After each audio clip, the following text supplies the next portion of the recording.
chose, wow, 8 months this is happening la endlini, so what's really going on? Still, I chose not to tell my people, my family or my parents. I said, okay, no, it's fine, I'll deal with this alone.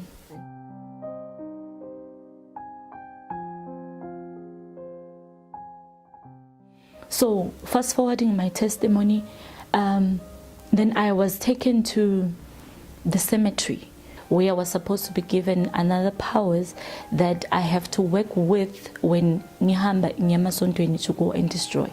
So what happened is we'll go there with that department that I was working with, my colleagues and the spiritual mother that was guiding us in terms of this journey of working for the devil.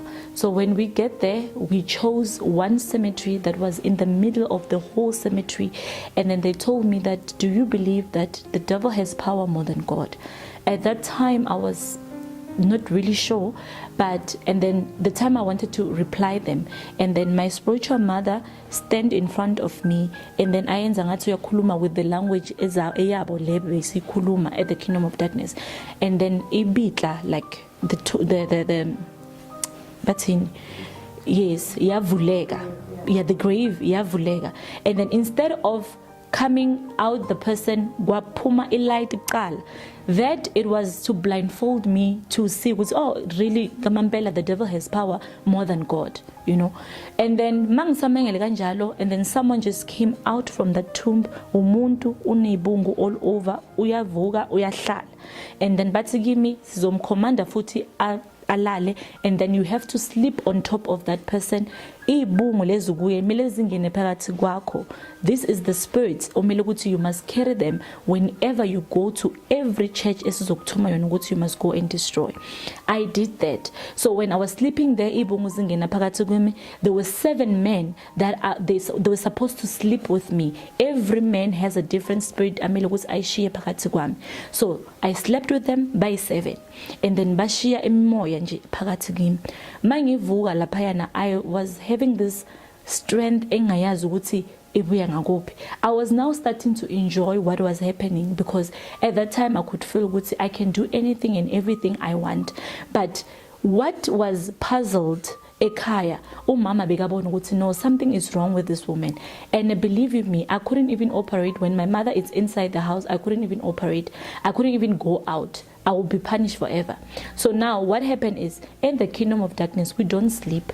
When you are done doing this assignment, you go back to your position where you will stand, you ufaka my earphone, you listen, ukuthi now you have to go where uyosebenza. So one day it happens that I ran to my parents. They were there at home, they didn't go to work, and then I ran to them. And then when I get there, I just threw the Pt2s that I was using to go out when I went out during the night, and the bra that I was wearing. And then I said to them, I am a devil worshipper. This is what is happening. This is what I have done. And then my mother was not shocked, because she could see the symptoms of whatever that was happening. But she was living in denial of whatever that was happening. But as a spiritual person, as a pastor, as someone that prays a lot, she was able to pick up some spirits that was in me. So she was never shocked of whatever that I was saying. So then that's where my deliverance started, where I will be having pastors that will be praying for me. And then one day we were at this church. That was the last day I came back to my body.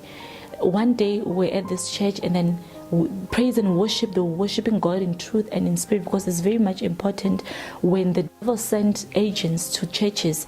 Worshippers, intercessors must be in the right standing with God. So worshippers there, they were standing right position with God.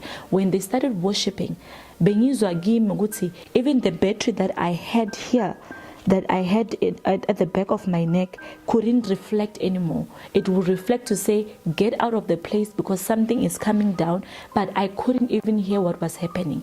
And then something knocked me down, and I started rolling, and then I was just quiet.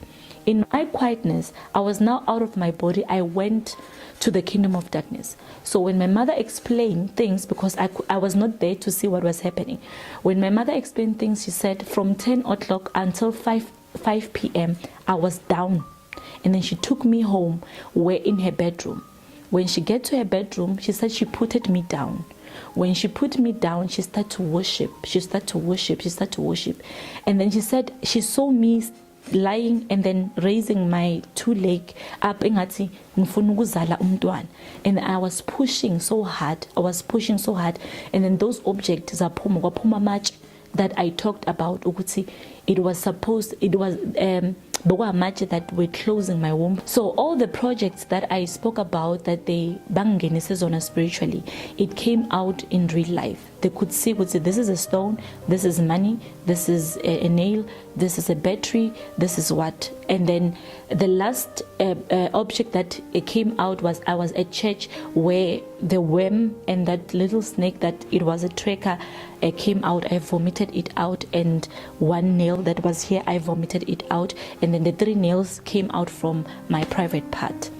So from that day I was free.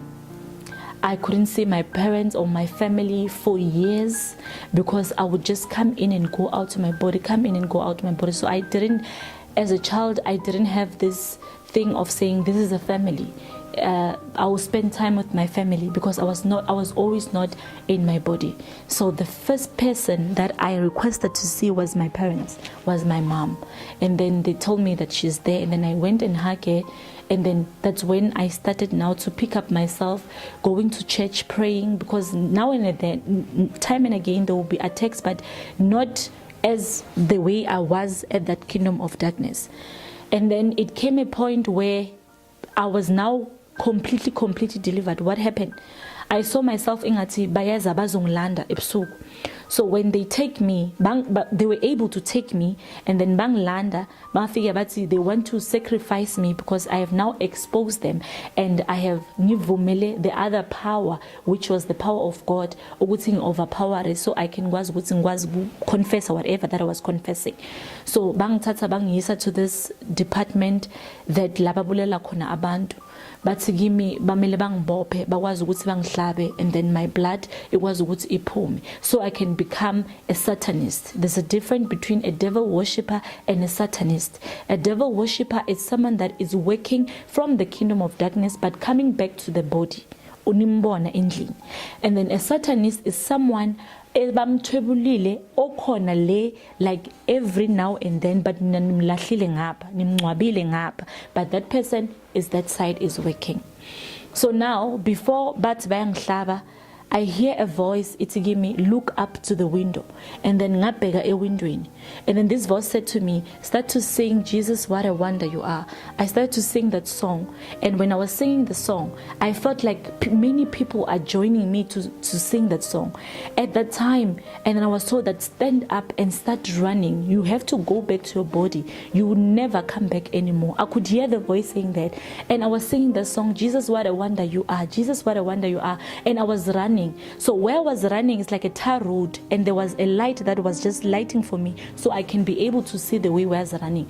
So in the middle of the road there was this waterfall ingathi intaba iseparated so, and then the other voice said amanzi ayabulala, and then the other voice said jump to the water. Mau jump to the water, you are going back to your body and you will never come out anymore. Start to confess that you are more than a conqueror, you can do it. And then I start to confess that. At that time, when they tell me, they said I was down at church, but my body was vibrating. But at that time, Mina, I knew what was happening. So when I jump inside the water, mang papa mangabona ukuthi there are people around me, I'm at church, what is happening? And then I hugged my mother, I hugged everyone that was there, and then I started to explain to them that this is what was happening. From that time, I have never experienced the thing of or having to work for the devil. So that is my spiritual life that I went through. I never got a chance to become a teenager where I would just play like any other person that will play. I would fail. So I thank God that I was delivered. And then after my deliverance, I met this guy at church. He's a pastor. And then at that time, my mind was not in marriage because I was only 22 years old. So I met this pastor. I was called at church by pastors to say there is this person that has approached us. He said he wants to marry you. And then, okay, I see this person, we talked, everything was fine. The problem started, I had a friend that was very close to me. At that time when I said yes to the pastor, I never knew he was dating my friend at that time. So we went on, my mother prepared everything because by then this pastor was not working. So my mom prepared everything, like from the rings to everything. My mother was doing that. So a week, 2 days before my wedding day, we went with this friend of mine to this other place of another sister from church where she said I must come so they can treat my face and just for massage and stuff like that. So we slept to her house with this friend of mine. So every time and again she would be at like on a call. I never knew that they were speaking with my husband, or rather my fiance by that time. So I didn't, like, I was puzzled. I was young, naive, and was happy. I'm getting married at the age of 22. Wow, firstborn, yeah, mama, it's getting married, you know. So when I was busy, like they were busy massaging me and all that, I could see from the window that no, she's at the phone and she would take time. Khandi, she's speaking to my fiance. And then we get home. It was the night before my wedding now, and then she had to iron my wedding dress. So when she was ironing my wedding dress, she took the whole night, but on the phone, but ironing my wedding dress. We get to the church the next day, got married, and we went to his home at Guyana because he was a Tsonga speaking person. So I had to go where he's staying because they have to welcome me, their family. So when we get there, every time and again, like he begathanda gym all the time. So time and again, he would just go outside, being on the call and stuff like that. But to me, I didn't even think of him having to cheat. Khandi, he's talking to my best friend, planning the problem.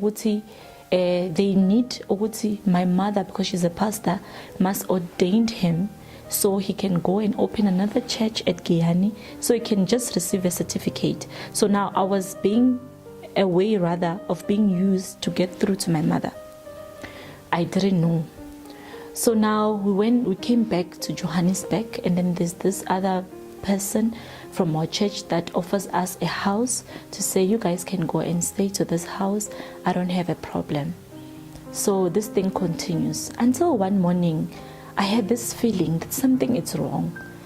Every time when he goes to work, he will come back without a jacket. Every time when he goes to work, he will come back without something else. And then I'll ask him, where is this jacket that you were wearing maybe this day? And then he will say, no, it's in the locker at work. Okay, it's fine. So one day I woke up, no man, something is happening. Something is not just adding on. I said to him, you know what, I have this feeling that you are cheating or something. And then he jumped off the bed and said, no, are you sure? Is there anything that you've heard? And I was like, no, I didn't hear anything, but I just have this strong feeling that there is something that you are hiding from me. I never knew that day was the day that I had to find everything that was happening. I received a call from my mom, and she said to me, I must come to Dobsonville where she's staying. And then when I get there, I found that, okay, my mom, she was sitting there, my sister and the husband was there as well. And then they said to me, Mama is still busy with some other people that she's cancelling. And I was like, okay, no, it's fine. So I stayed with my little sister and my sister's husband. So they said to me, you know what, we want to ask you something. What will happen if maybe you find out that your husband is cheating? What are you going to do? And I laughed and I said, like, yo, I would faint. You know, that's what I replied to them.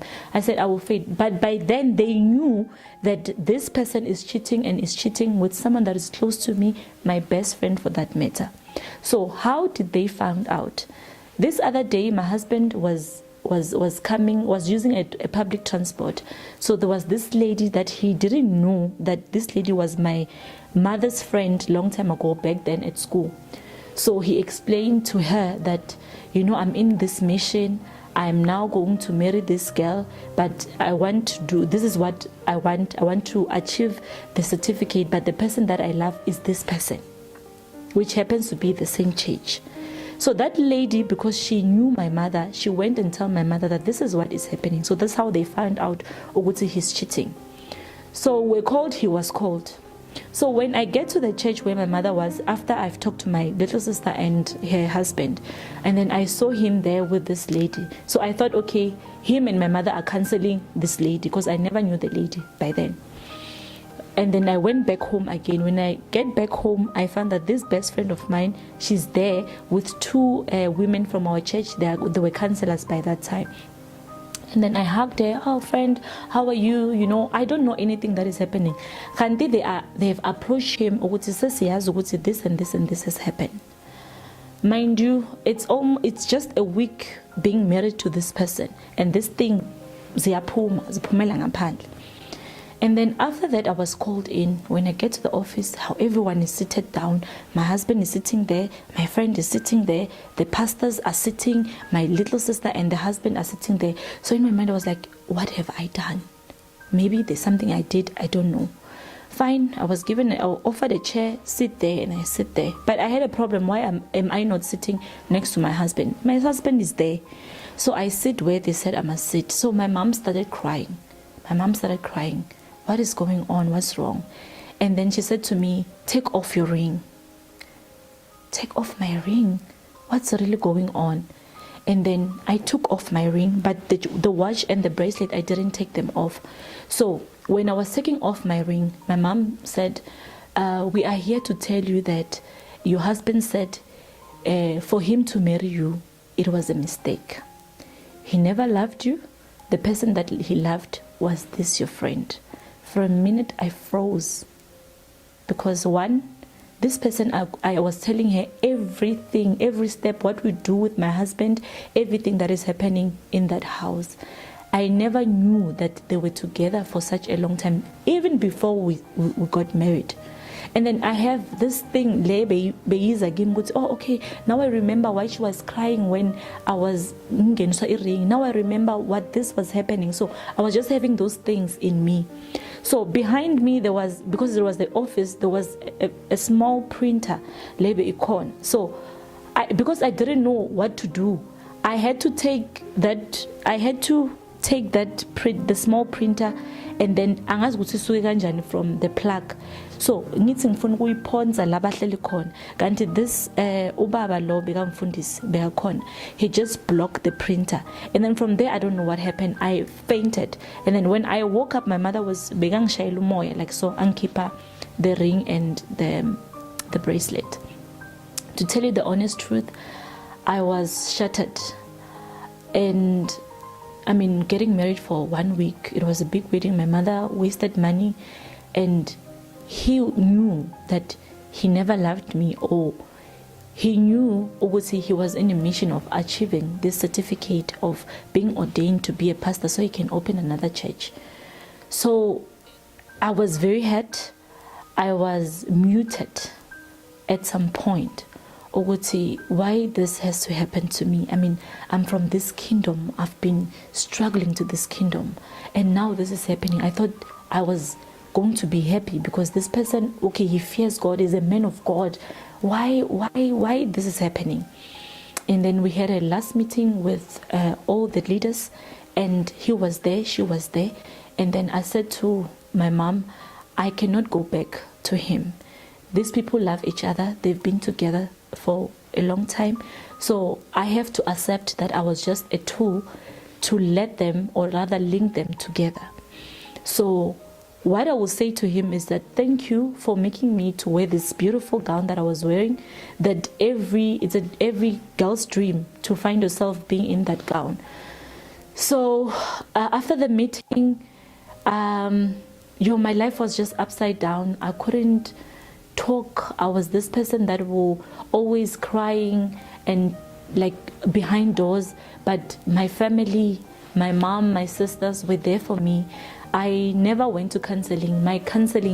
My mom was always there for me to counsel me, and rather being helped by the Spirit of God by then to make me understand that things happen for a reason, and don't ever blame yourself of anything. So time and again, I was just sit in the mirror and ask myself that, where did I went wrong? For weeks, I would cry.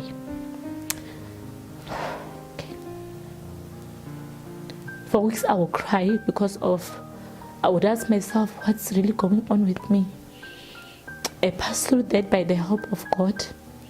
I continue having to live with this friend of mine because our foundation of friendship, I believed it was God.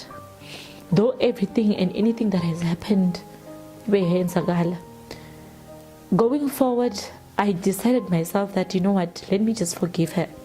She did what she did, and now they want to separate because of me. So I went through that for months. I've been being cancelled and all that. Then after that, there was this guy again that came from church, and because as a worshiper, I was singing. So it happens that I have seen someone that I need to get married to, and then they loved me, I guess. And then they wrote a letter to my parents coming, we drew the lobola thing, and then I was married again the second time with the father of my daughter. So we stayed together, everything was fine. I thought to myself, okay, now I'm happy. I have this person that loves me, and you know, I'm just happy. I've forgotten whatever that has happened, and I have to live and learn to forgive and live with that friend of mine that has done whatever that she did. So I've learned to live with having to forgive my friend of whatever that he has done, because now I'm happy, I'm with my husband, everything, it's fine. And then in 3 years time, I had to go to overseas at China just for 2 weeks, and then I left my husband with my daughter. So when I came back this side, my husband was just acting so funny, but I refused to think this is what is happening. So this other day we were sleeping and his phone was ringing. So my dad has Texas, so by then my husband was waiting for my dad, and I thought to myself, okay, maybe it's ubaba afuna ukuthi amstatele iteksi endlini or something. But the phone kept on ringing and he was fast asleep. And then I decided to know, let me just take, maybe this is important. And then when I hold his phone, I found there was this person that was replying to the message that they were chatting to. And I love you too. And I was like, okay, no, it's fine. Let me not delete so he can see that I have seen the person. And then I took the numbers off the very same person that said, I love you too. And then in the morning, usually I would wake up in the morning, run water for my husband, go to the kitchen, do breakfast for him, bath the child, because they used to go out together. I'm to pick and then I'm 17.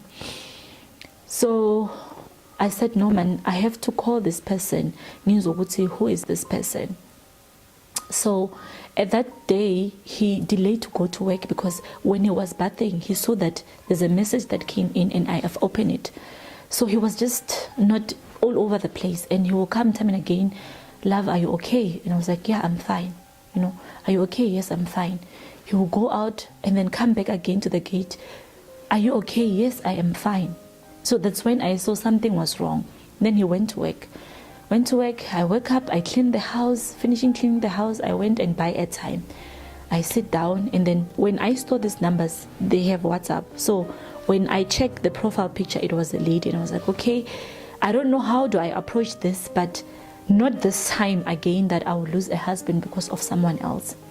This thing, when they happen, I don't tell my parents. So I called, and when I called, hi, how are you? I'm good. Am I talking to Palesa? That's what I said. And then she was like, no, you're not talking to Palesa, you're talking to this person. Okay, I think your face is familiar. And then she said, where have you seen me? I said, I think I've seen you in Vetborgi or something. And then she was, yeah, I used to go there. I used to stay there with my parents, but now we have moved. So, and then I said to her, who do you know in Vetborgi? And then he said, he mentioned my husband's name. And then I was like, oh, that's my cousin. I didn't say that's my husband. I said, that's my cousin. When are we going to see you? And then she was like, no, soon you will see me. So you don't tell me that you are this person's cousin. No, we have to come because we have been dating with this person. It's almost now 8 months. I froze. Wow, 8 months, this is happening. La endlini. So what's really going on? Still, I chose not to tell my people, my family or my parents. I said, okay, no, it's fine. I'll deal with this alone. So he came back to work, and then I told him this is what's happening. At first he tried to deny, and then I told him that I spoke to this person and we are going to call this person now and are going to confirm to this person, who am I to you, so you can release Wanawabatu because you are playing with her. I don't know who you're playing with between me and her, but because now you say you want to stay with your wife, then you have to release Umtano Wabantu.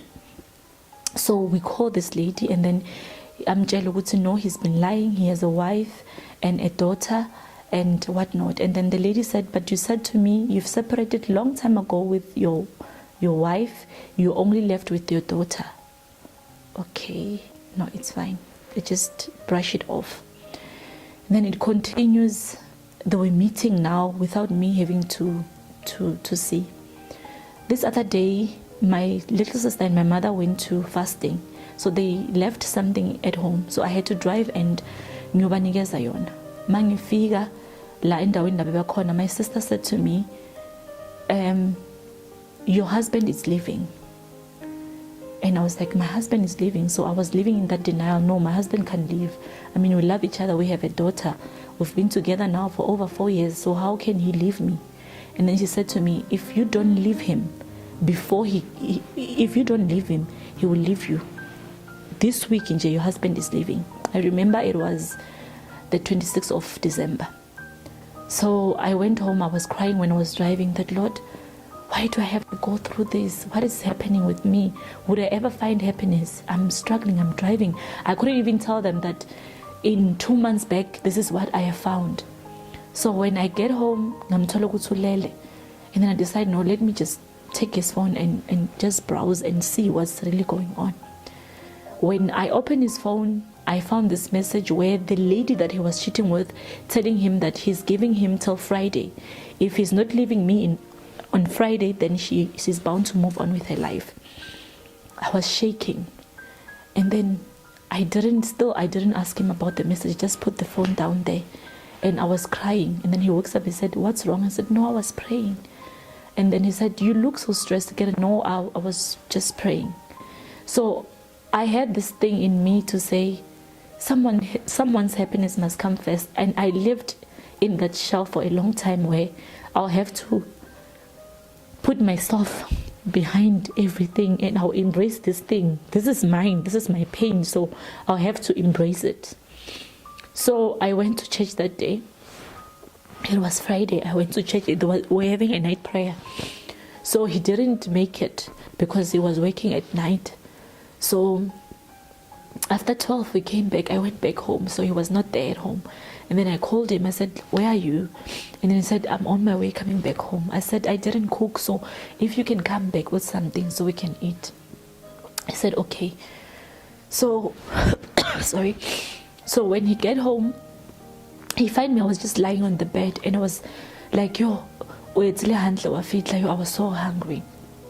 And then he said to me, I didn't buy anything. And then he started to open the wardrobe. He took out his clothes and I was like, what's happening?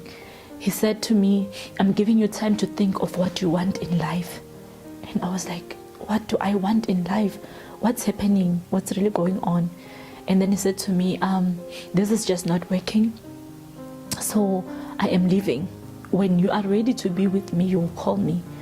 At that time, I never knew or having to think of what I have done to him because I've always been this loving wife to him. He was my friend. He was everything to me. So going out of the house, when I was following him, because the child she was 2 years when he left. And then I was carrying my child. And then When I get to the door, we get to the gate, I saw that he was with his mother and this girlfriend of his. And it shocked me that how come my mother-in-law, the girlfriend, what's really going on? And then he said to me, he's leaving, so I mustn't bother and call him in anything. So my child was crying, Baba, Baba, Baba. And then I just took her to the house. And then I thought to myself, no, he will come back again. You know, when days are coming, he will come back again. So I was sitting there the next morning and I said to myself, where do I start? Because this person was everything. He was my friend. He was everything. So how do I face the world without him? When I look at my child, I was like, I don't know how to do with you, because this person, I felt my life by then, it was rotating rather around him. So I couldn't see life without him. So I said to myself, okay, one step at a time, I will get there. So now it brought back all the pain that I had. And now this is the second time I will get divorced. Like, what's really going on? So it happens that I stayed a month, and then I saw that nothing was changing. I will call him, he will drop my phone. I will text him, he will not reply to my text. And then I thought to myself, you know what? This is over. And I just have to accept and raise my child and just move on with my life. I went to the court, I summoned for divorce. It didn't even take time. And then they went to him, and then they make him to sign the papers, and then I was given a date to come to court. And then I went to court. When I get there, he didn't pitch. And then I did whatever that I was supposed to do. And then I was granted the divorce decree. My child was 3 years old by then. So when I get home, that's when my life started changing, where I couldn't love myself enough, if I can put it like that, because my self-esteem was now low. How do I face the church again to say I'm divorced? How do I say to people that will every time will say you are inspiring us with your partner? I would lie if I say we're fighting with my husband. We never fought. It was just those simple arguments that each and every couple will face. But in us having to sit in a meeting, he did this, he did that, we have never done that. So I think that was the most important thing that I failed to see, or rather I failed to shout the first time when I realized that he was cheating. So I thought I was doing justice for us. I thought I was doing justice for myself, but not knowing that I was killing the relationship, or rather myself. So it went on and on, being helped by God. And it's now 4 years now that I've separated with him. And before now, after the divorce decree, or after the divorce, in 1 month time, he was married, white wedding, with this person that he was cheating with. And what made it was so painful to me is that when he went home, no one of his family called my parents to say, we are seeing this person is home. Can we sit down as a family? What's going on, Kabad, till today? When they came to take the child, and then their wife and my husband was there, and Mama Zala came into the house at Akewal. And when I see them together, I was like, okay, Lord, help me, give me strength to face this. Let me go and go back to Medisa. I went to the car and I greeted her. When I was greeting her, the mother-in-law said, this is Makotwaka. This is Makoti. This is Mrs. Makotunela. And I was like, hello, Mrs. So-and-so. Nice to meet you. When I turned back, my tears was just rolling down and saying, what have I done to hurt this woman that she would do this to me? Or him having to come with the whole family taking my child. I didn't have a problem because my child was so attached to him. So I went back to the house. I called my mother and said, this is what is happening. My mom said, just let it go. I know it's painful, but don't give him this element of you having to be weak. But I knew I was weak by then. So it went on. He was not supporting the child. My mother had to fall, wake up, supporting my child, supporting me as the way I am. My child has to go to best school. My mom will strive for her to get to best school. And then after 3 years, he came back with his wife. They called me and they said they want to discuss something with me. And then I went there, we met, and then I went there with my sister. When I get there, I never thought he was with his wife. So I get there, I found that he was with his wife. And then I called my sister because my sister was at the car. And then she came in. When she came in, then they were like, no, we want to support the child. This is what we're going to do. I said, that's what I wanted from a long time ago. And then we separated. I think he did it for a few months, 5 months. And then he left. He was never supporting his child till today. I had to stand up and find myself, okay, I have to stand up and do this so I can provide, because I had this thing of my mom, it's been long, she's been supporting me and my child, and I'll go, maybe, when you market, you won't find this. And then I decided, you know what, let me rather start selling like clothes and all that, and I'll go and sell clothes, come back with that 100 rand, I'll support my child, I'll give it to my mama, because my child is staying with my mother. So time and again she would say, you know what, I wish God can bless you with something, so I got this thing. So just not recently, he called and say, so when we go to the bank, he didn't do anything. And he said to me, I must just stop bothering. If Kinali Chelete let me continue taking care of the child. So it's now been 4 years now, having to go through all that. But I thank God because I'm standing. I thank God because I've learned to pick up myself to say, you know what, I'm not going to sit down and let my life revolve around this person. So it's now for a long time. He has moved on with his life. He's married now to this person that he was cheating with when I was with him. So I must have to, I must accept and, trust God that one day I'll find happiness. So till this day, I'm happy that I'm living, and I think maybe it's a long time I haven't talked about what I've went through, so it's just bringing back all those things. But I thank God that I've managed, and today I'm where I am. Like I said, that I'm selling clothes to people, and I'm selling as well eggs, acha, and everything that I am selling. So I really thank God that I've picked up, and here I am today. I'm happy. I'm very happy raising my daughter together by the help of my mother. Hi, my name is Vukosi Sono. I have been through the most.